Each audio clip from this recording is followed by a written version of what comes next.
personnes, deux intervenants.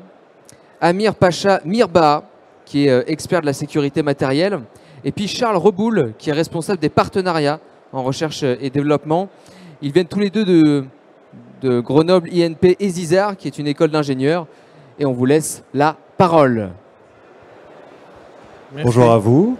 Enchanté, moi je m'appelle Charles Reboul et donc je suis en charge des partenariats R&D à l'ESIZAR, une école de Grenoble INP, et en particulier sur la plateforme technologique ESINOV. Et effectivement, on va voir le rôle de la formation continue dans les activités de transfert technologique entre les activités de recherche et le milieu de l'industrie. Donc voilà, mon collègue Amir Pacha et moi. En ce qui concerne donc le Grenoble INP Zizar, donc pour que vous puissiez avoir une idée un petit peu du contexte, parce qu'il est un petit peu particulier.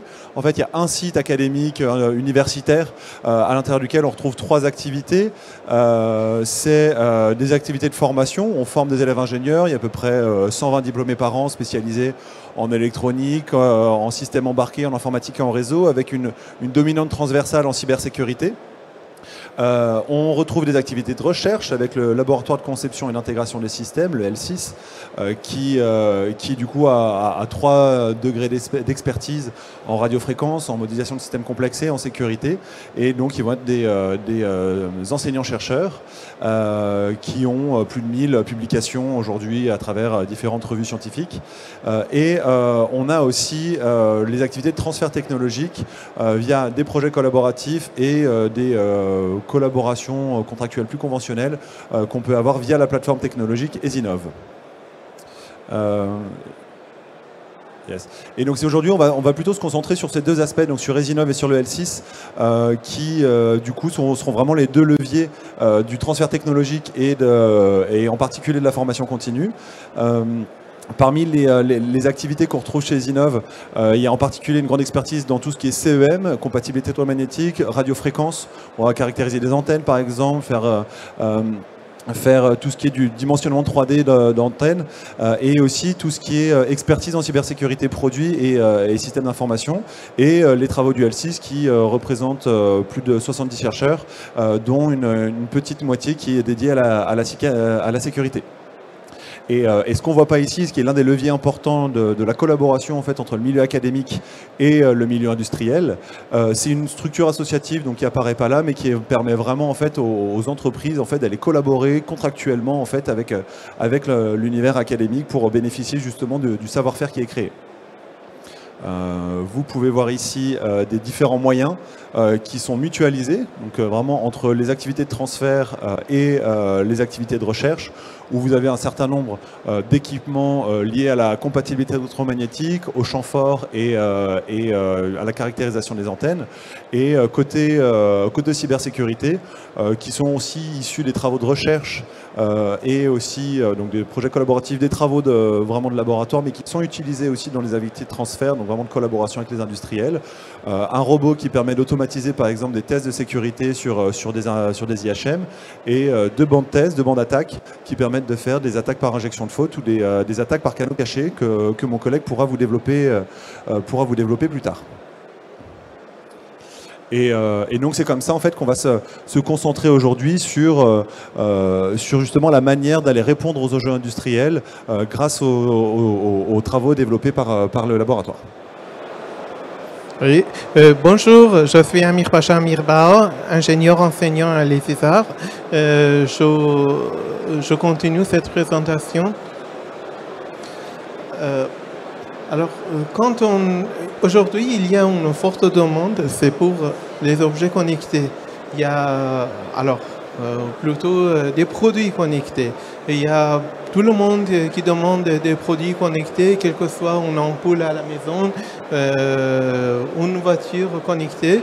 Mais de l'autre côté, on voit que les industriels aussi ont tendance à entrer dans le marché des produits connectés comme des voitures connectées. Mais dans tous ces produits, il y a des circuits intégrés qui doivent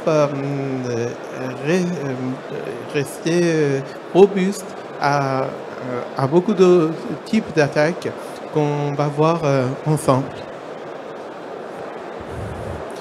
Alors, un circuit intégré qui fait de la cryptographie ou comme le circuit qui existe sur une carte bancaire, une carte à puce, a plusieurs exigences de sécurité. Mais il y a également d'autres produits qui ont besoin de répondre à une certaine normes et de réglementation. Alors, un circuit intégré utilisé pour la sécurité, comme une carte à puce, doit, avant la certification, à plusieurs phases, plusieurs étapes de la conception qui commence par une architecture système, après un développement RTL, puis synthèse logique, placement et routage et la fabrication. Et c'est en ce moment-là que ce circuit passe à la certification dans un CESTI, dans un centre d'évaluation de systèmes et technologies d'information, et pourra obtenir le visa d'ANSSI. Et alors, un produit qui obtient la certification de CESTI répond à un certain nombre de critères et de réglementations comme critères communs, comme les normes ISO, par exemple dans le secteur de carte à puce, c'est les normes ISO 7816. Mais ce n'est pas suffisant. Par exemple, pour un terminal de paiement aujourd'hui, en plus de tout cela, il faut obtenir la certification de PCI, Payment Card Industries. Sinon, à titre d'exemple, les assurances du réseau Visa n'acceptent pas en cas de fraude de rembourser les personnes qui ont été victimes de la fraude. Donc, même en plus d'une certification réglementaire, il y a un autre niveau de certification plus important dans certains secteurs comme le secteur bancaire, même dans le secteur biomédical ou le secteur de véhicules connectés. Alors si éventuellement un produit, après plusieurs mois de conception et différentes étapes, n'arrive pas à obtenir la certification d'un CESTI ou même d'autres organisations, qu'est-ce qui se passe? C'est ce produit est classifié comme non sécurisé et doit être modifié. Et le cycle de retour vers arrière et modification de circuit, c'est quelque chose qui prend beaucoup de temps. Notamment, la partie de certification et également un audit avant la certification, ce sont des étapes qui prennent beaucoup de temps, quelques mois de temps. Et un retour vers arrière va perdre encore plus de temps. Donc, ce qu'on peut faire, c'est ce que nous proposons, c'est un accompagnement pour les entreprises qui ont besoin de ces étapes de certification par des solutions que nous proposons, mais sont basées sur les activités de recherche chez l'EL6. EL6, ou le laboratoire de conception et d'intégration des systèmes, est composé de 3 équipes de recherche, notamment l'équipe de sécurité de systèmes embarqués et distribués qui travaille sur la sécurité matérielle, la sécurité des circuits intégrés, tout ce qui est lié à la sécurité des circuits intégrés qui sont utilisés aujourd'hui partout, surtout dans des produits connectés, quel que soit un terminal de paiement, une carte à puce, ou un automobile connecté, ou même dans les avions. Et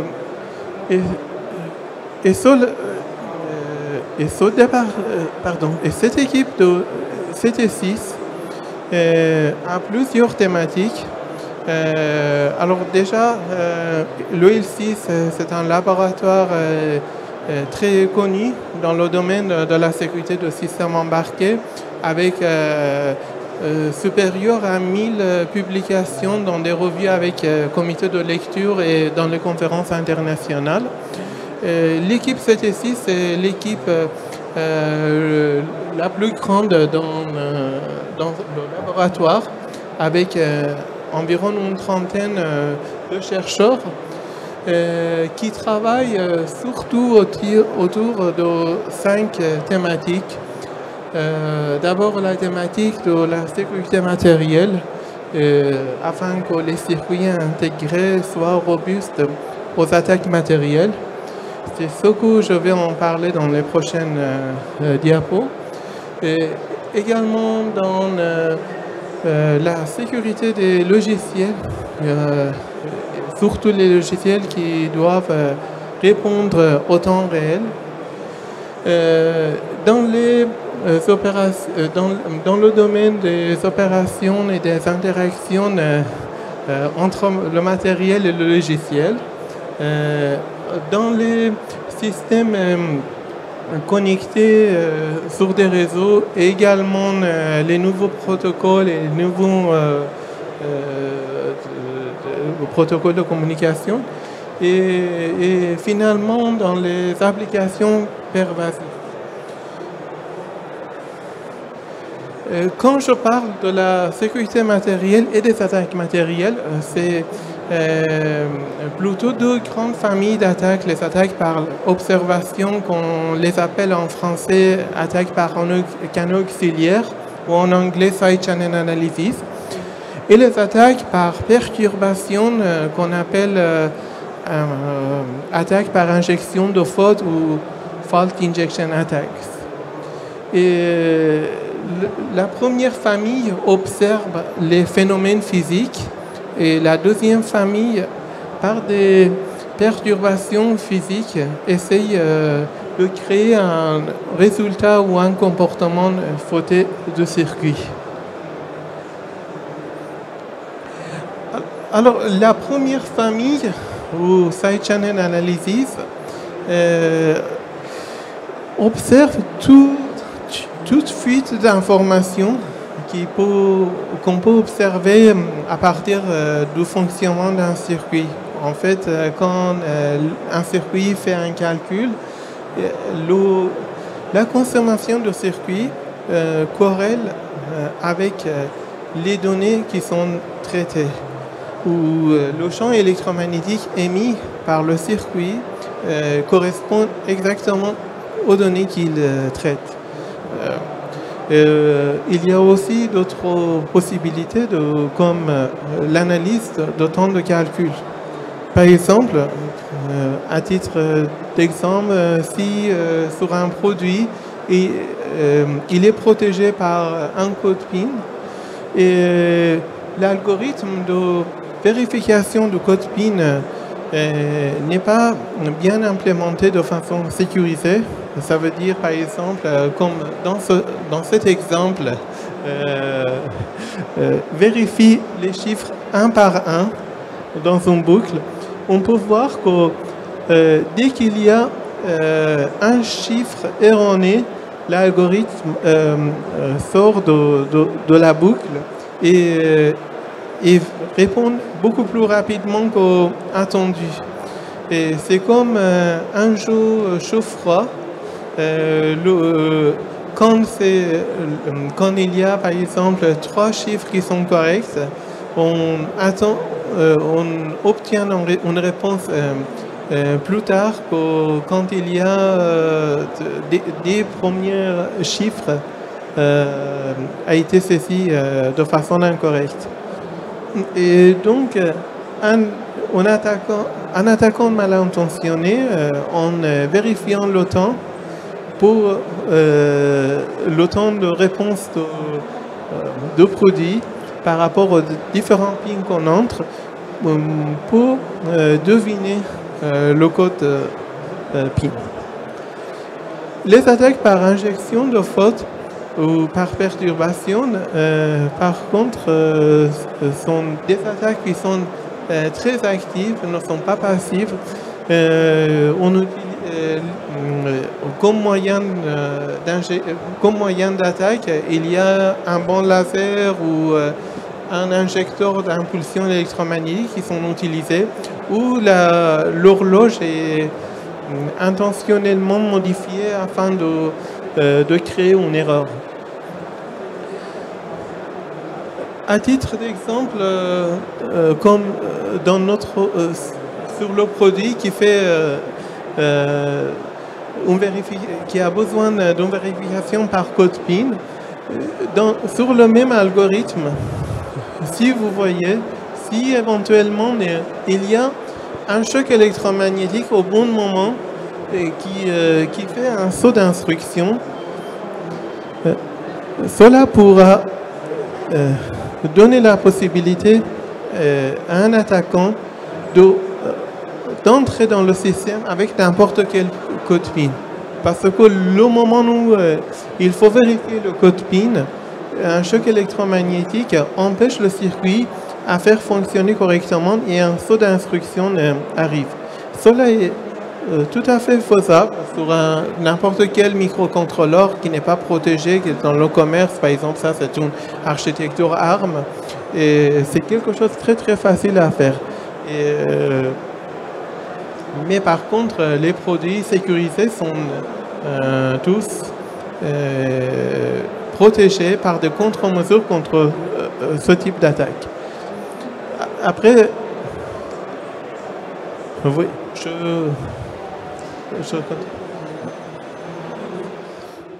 Ce que vient de nous montrer Amir Pacha, d'un côté, c'est qu'on a des enjeux du côté des entreprises en fait, qui ont des contraintes réglementaires qui sont de plus en plus restrictives.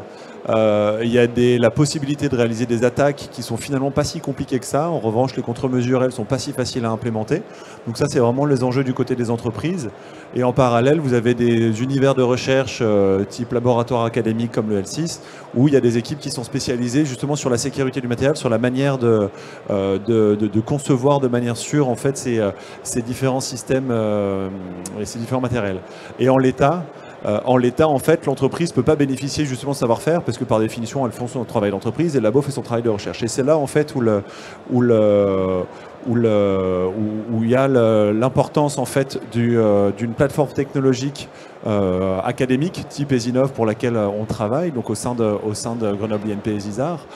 En fait, c'est de réussir à lier ces deux univers, ce milieu industriel qui a des exigences d'industriels de plus en plus forts, des enjeux de sécurité de plus en plus forts, où ils ont besoin de pouvoir compter sur des ressources fiables et disponibles en fait pour répondre à leurs enjeux, et en même temps ces experts au niveau du laboratoire. Et en fait, l'œuvre d'une plateforme technologique vise justement à avoir un double discours. Un premier discours avec des profils plutôt comme le mien, avec une approche commerciale, c'est-à-dire on comprend l'entreprise, ses enjeux industriels, les enjeux qu'on a dans la livraison justement d'un livrable et des échéances qu'il peut y avoir, et des enjeux économiques, qui travaillent main dans la main avec des experts comme Amir Pacha, qui sont ingénieurs et anciennement chercheurs en laboratoire et qui sont en mesure justement de travailler en fait et qui maîtrisent parfaitement les domaines d'expertise de laboratoire.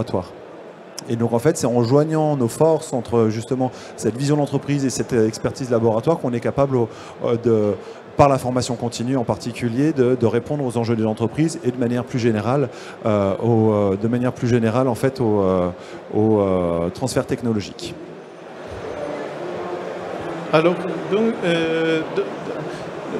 nous avons récemment eu un exemple d'accompagnement avec une entreprise partenaire de l'école qui avait pour ses produits des délais d'attente trop longs, d'environ 6 mois, par le fournisseur de ces circuits intégrés qui devait vérifier s'il y a une fuite de données par analyse de canaux auxiliaires, surtout par l'analyse de champs électromagnétiques. Alors la norme actuelle dans son domaine, c'était 100 000 courbes et ils avaient une crainte qu'aussi ça passe à 200 000 courbes prochainement dans une mise à jour de la norme, est-ce qu'il y aura toujours une robustesse ou la possibilité de continuer sans perte de temps? Ce qu'ils nous ont consulté et ce que nous avons proposé, c'était une formation, un programme de formation continue sur les attaques matérielles de side channel et injection de fautes intensif de 5 jours et un accompagnement pour mise en place de ces audits chez eux. Et le résultat était très positif parce qu'au lieu d'attendre aujourd'hui 6 mois pour que leurs produits soient vérifiés, ils sont capables de faire par internalisation de ces évaluations chez eux, de réduire fortement ce temps de travail. Et en plus, on a vu qu'ils sont devenus très intéressés et également mis à niveau pour pouvoir poursuivre les actualités de la recherche dans le domaine des attaques matérielles dans les conférences.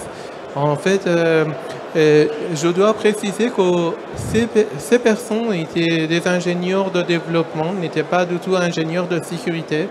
Mais par contre, comme en France, on a des très bons programmes de formation ingénieurs dans les universités.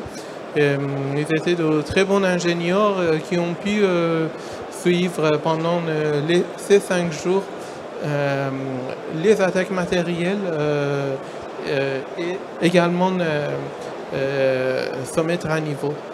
J'ai juste oublié de vous dire que ça, ce que je vous parle, c'est seulement une des thématiques qui sont développées au L6. Au L6, parmi les 5 thématiques que je vous ai dit, je vous ai présenté au département, à l'équipe de la sécurité des systèmes embarqués et distribués. Il y a beaucoup de chercheurs qui travaillent, qui ont développé un savoir-faire assez important. Et également, ils ont développé des bandes de tests et des manifs et des formations. Donc, et nous, on a une grande variété de domaines de compétences dans la cybersécurité et la sécurité de systèmes embarqués qu'on intervient et on propose des formations continues. Je donne la parole à mon collègue. Pour conclure, en fait, par rapport aux propos de cet échange aujourd'hui, on voit ici en fait vraiment les leviers du transfert technologique, avec d'un côté donc des approches théoriques qui ont été développées donc par les travaux de recherche et le laboratoire, du matériel qui a été développé et déployé, notamment des bancs de test, qui ont pu être vraiment utilisés dans le cadre de la formation de cette entreprise-là, donc qui a permis justement, comme l'indiquait Amir Pacha, une montée en compétences immédiate et donc l'intégration au sein de ces équipes même de ces tests de sécurité qui aujourd'hui étaient sous-traités en fait aux fournisseurs de microchips. Donc là vraiment un gain de temps immédiat et un deuxième volet sur une collaboration plus dans la durée où en fait finalement une plateforme technologique du milieu académique devient fournisseur de services et d'expertise en fait pour le milieu privé, puisque tous les essais qui ne sont pas en mesure de réaliser par le même, les plus complexes finalement sont transférés, enfin vont être contractualisés avec notre plateforme pour répondre à leurs enjeux vraiment plus spécifiques.